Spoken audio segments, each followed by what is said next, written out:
Hi guys, this is Merlini. I wanted to delve a little bit deeper into physical damage types, and for the purpose of this video, physical damage types is going to be right-click damage from creeps, from towers, from other heroes, right-clicking you. That's what I'm going to consider physical damage. So I'm going to lead off with a question. Have you ever wondered why the range creep does so little damage to you? And you might notice this if you're like a carry under the tower, tanking the range creep trying to get the last hit on it, or you're like a support running out trying to zone out the offlaner and the range creep aggro's on you, but that thing does almost no damage at all to you, whereas the melee creeps will just own you and you have to eat a tango immediately if they start beating on you. So range creeps do less damage to you. It's not a figment of your imagination, and I'm going to explain why. So there are 5 different physical damage types: normal, piercing, siege, and chaos. And you might see some of this like in the patch notes, like chaos damage changed from X to X, but for your day-to-day purposes, it's not important that you memorize all 5 of these. It's just important that you probably know that there are 5 different damage types and know some of the basic interactions, which I'll try and summarize at the end. And then, of course, there's hero damage on top of these other 4 total of 5. Normal damage, is from melee lane creeps. Piercing is range lane creeps.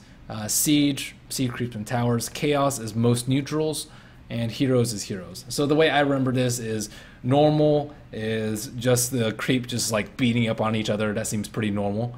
There's ranged lane creeps that like shoot arrows and projectiles. I kind of like arrows, pierce, so range, piercing damage. Siege is anything to do with buildings, so siege creeps and towers.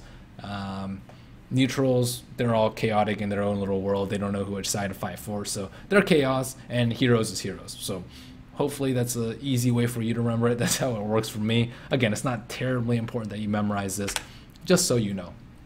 And there are 6 different physical armor types, so 5 different damages, 6 different physical armor types, but I'm just going to do 3 important ones: unarmored, fortified, and hero. The other 3 are light, medium, heavy, but they're not important to know.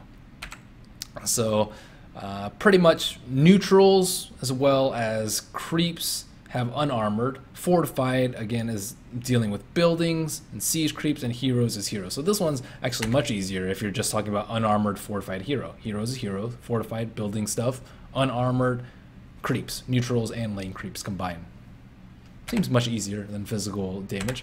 And your basic rules of interaction.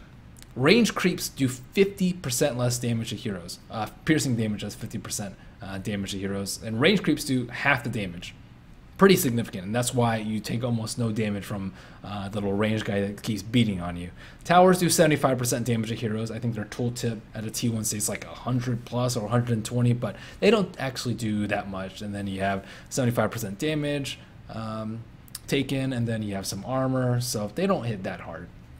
Large melee neutral camps as well as Roshan, these things will hurt. The Hellbear Smashers, they will tear you a new one. And heroes also do 100%. All of these things do 100% of their tooltip damage. They will own you. Try and avoid this kind of damage when you can. If you're interested in further details, like there's a nice little chart there. But again, there's like 30 things to memorize there. Dota2.gamepedia.com/armor_types for a nice concise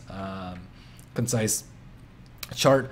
Again, I try not to make things too complicated. So range creeps, half damage, towers 75%, everything else 100%. I think that's all the basic rules that you need to know. And unfortunately, this is like a relic from Warcraft 3, which is what the Dota 1 engine was based upon. So there's all these tricky things in Dota. I guess that kind of makes it an interesting game, but at the same time makes it very difficult to new players. So thank you guys for bearing with me explaining complicated physical damage. Hope you guys join me for the next one. See you guys again.